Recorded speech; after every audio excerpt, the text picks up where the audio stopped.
Ce journal vous est offert par le FPI, Fonds des promotions de l'industrie, votre partenaire privilégié pour la réussite de vos projets.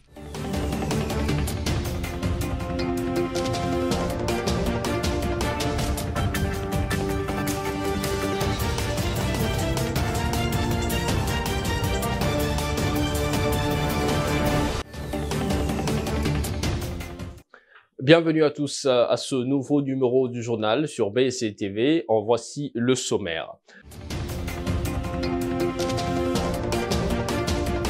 Durant son séjour dans la ville de Mbuji-Mayi, dans le cadre de la 8e édition de Makutano, le chef de l'État, Félix-Antoine Tshisekedi Tshilombo, effectuera une visite d'inspection des différents chantiers en cours d'exécution.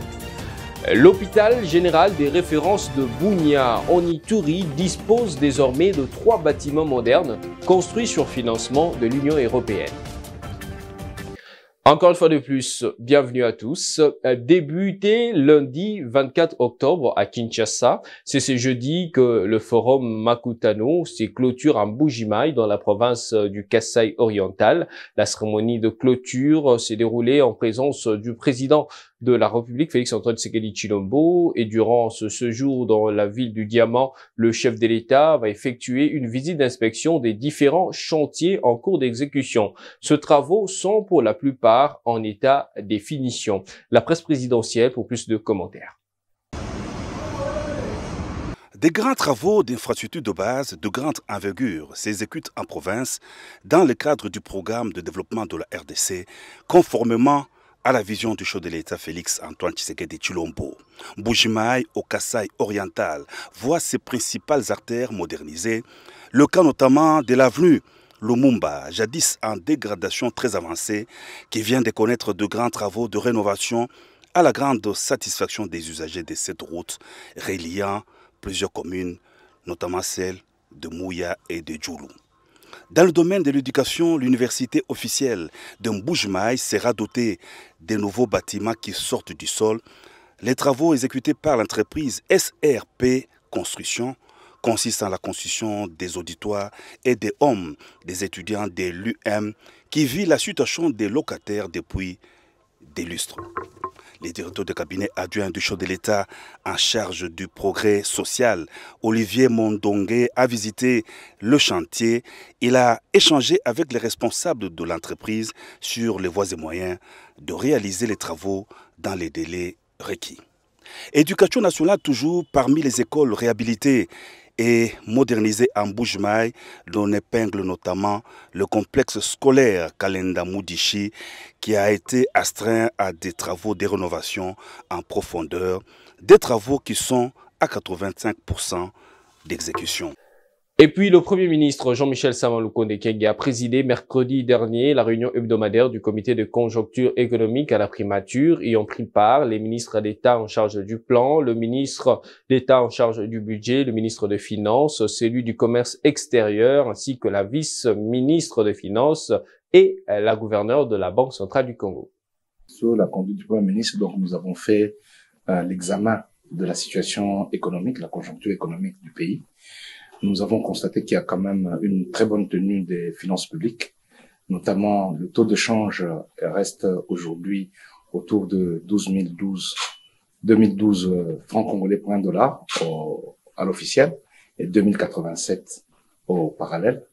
Nous avons également constaté que les réserves d'échange restent autour de 3,9 milliards, donc une tendance haussière. Il a été également fait état de la situation des stocks en carburant. Aujourd'hui, la situation des stocks est au vert. Nous sommes à plus ou moins 2 mois et demi de stock et nous avons pris les mesures pour que la situation ne se reproduise plus. Le Premier ministre est revenu également sur la question du décret portant suspension de la TVA et il a été demandé à ce qu'un contrôle soit mis en œuvre pour que les prix des produits de première nécessité en subissent donc les effets, notamment par la baisse, en tout cas d'ici la fin de l'année, que les prix soient maintenus à un niveau bas. Nous avons finalement parlé aussi de la situation des fonctionnaires. Il a été constaté que pour le 4e trimestre, il y a une hausse de la masse salariale Et donc, il y a notamment eu l'intégration de 4600 fonctionnaires dans la paix.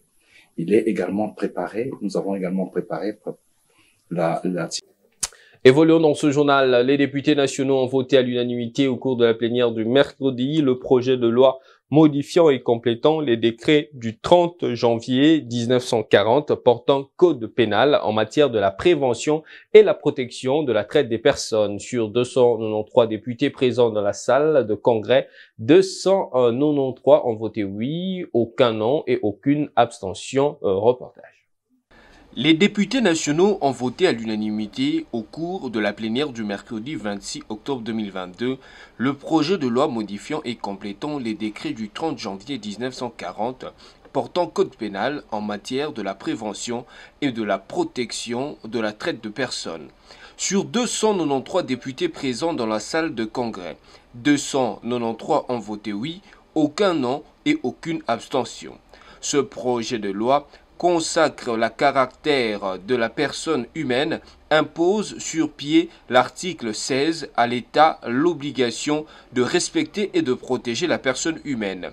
Elle proscrit l'esclavage et les pratiques analogues ainsi que le traitement cruel, inhumain ou dégradant, de même que le travail forcé. Bien auparavant, le président de l'Assemblée nationale, Christophe Mbosso, avait rappelé que lors de la séance du jeudi 13 octobre 2022, après son approbation de conclusion du rapport de la commission mixte PAJ, droits de l'homme, social et culturel, et conformément aux us et coutumes de la Chambre basse, les discussions sur ce projet de loi avaient été suspendues.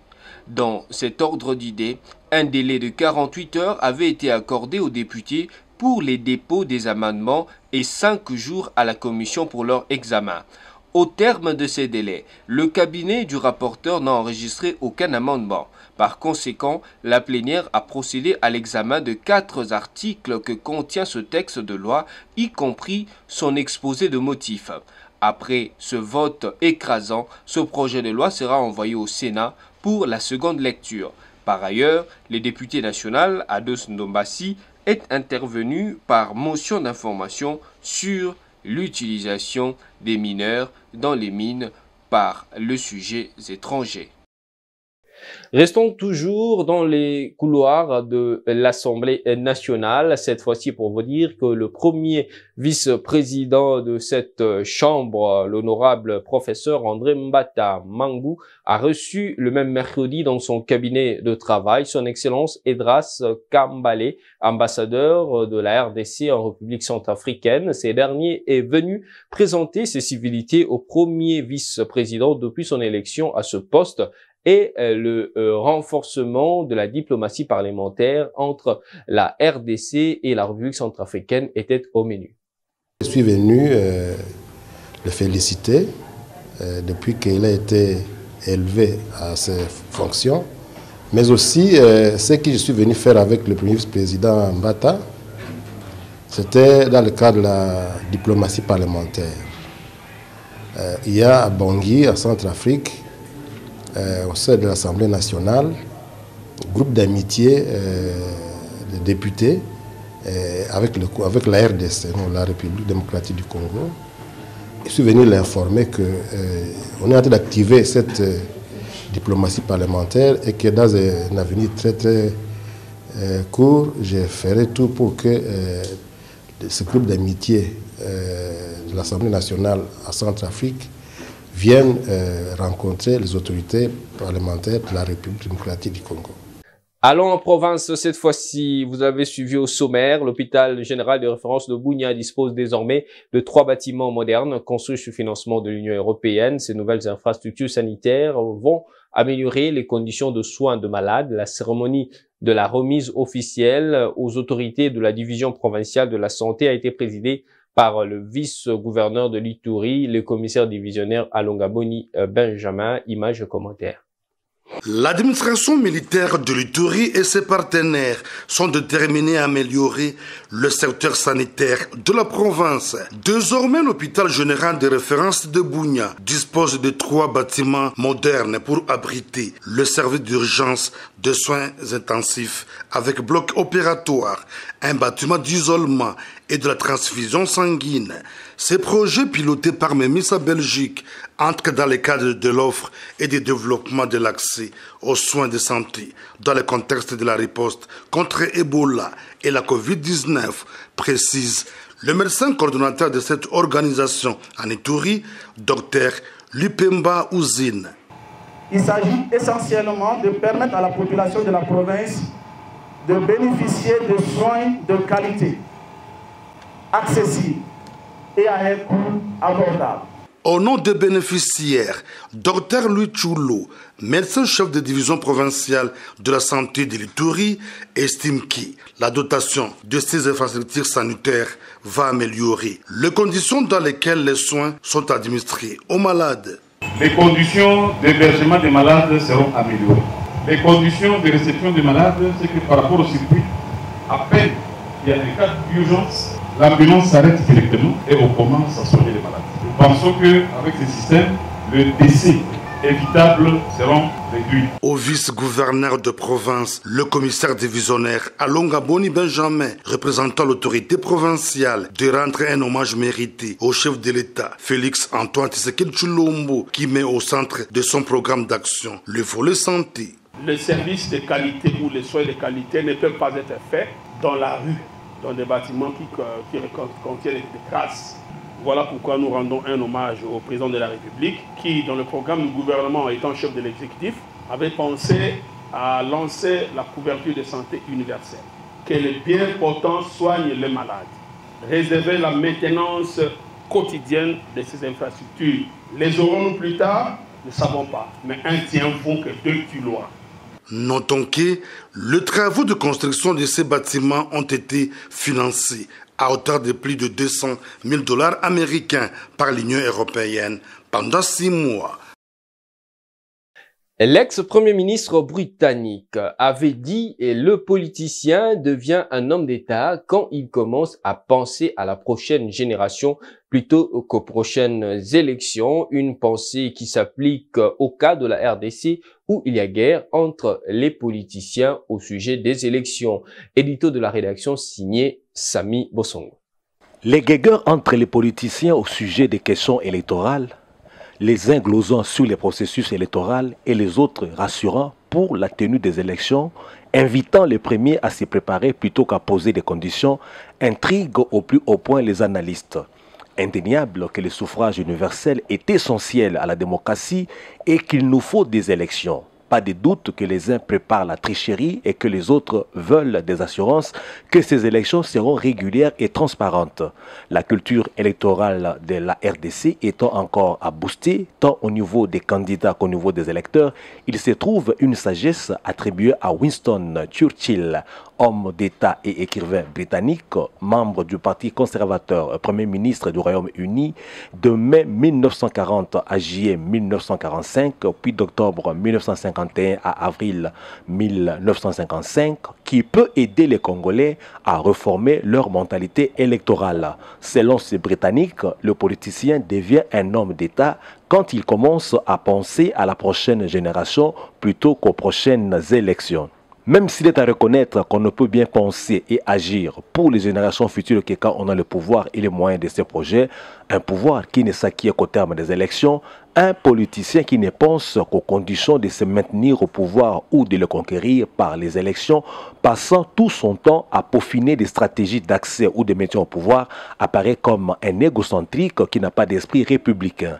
Il pense à lui plutôt qu'au peuple et passe tout son temps à raisonner sur que dire et que faire pour escamoter la confiance au peuple lors des élections, en faisant des travaux trompe-l'œil, mais qui n'apportent pas les changements profonds voulus à court ou à long terme. C'est bien dommage qu'en RDC, le débat électoral l'emporte sur tout autre débat, au point de nous faire dire avec Winston Churchill que la RDC a plus de politiciens que des hommes d'État, des hommes qui veulent et militent pour les changements profonds et authentiques dans leur pays et qui préparent l'avenir du pays à partir de la bonne sémence politique qu'ils plantent dès aujourd'hui. Parlons sport. Comme lors de la première participation à la Vodacom Ligue 1, le FC Blessing a imposé un nul au tout-puissant Mazembe Anglebert. C'était au stade Dominique Dur à Kolwezi, mercredi 26 octobre, dans le cadre de la manche allée de la 28e édition de la Vodacom Ligue 1. Encore une fois de plus, Samy Bosongo.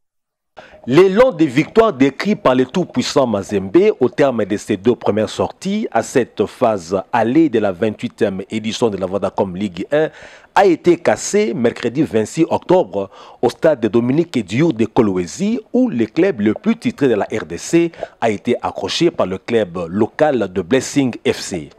Étant en place et manifestant de la maîtrise dans tous les compartiments des jeux, les Bénis neutralisent toutes les attaques du team noir et blanc durant toute la première période, soldée par un nul vierge. Au retour des vestiaires, le tout-puissant Mazembe viole la cage adverse lorsque Tandy Mwape marque de la tête à la 56e minute.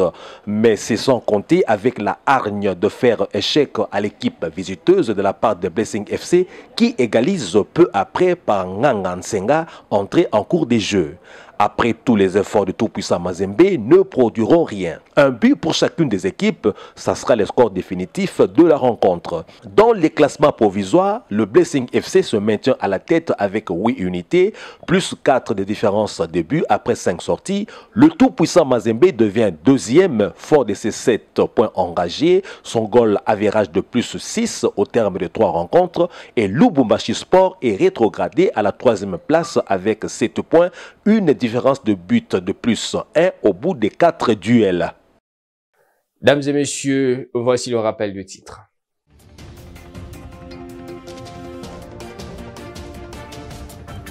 Durant son séjour dans la ville de Mbuji-Mayi, dans le cadre de la 8e édition de Makutano, le chef de l'État, Félix-Antoine Tshisekedi Tshilombo, effectuera une visite d'inspection des différents chantiers en cours d'exécution.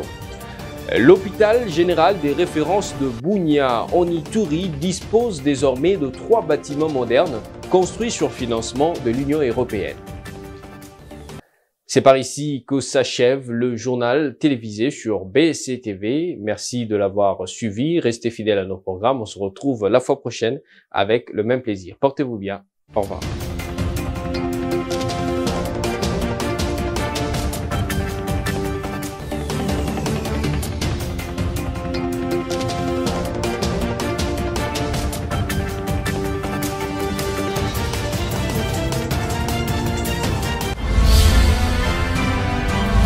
Ce journal vous a été offert par le FPI, Fonds des promotions de l'industrie, votre partenaire privilégié pour la réussite de vos projets.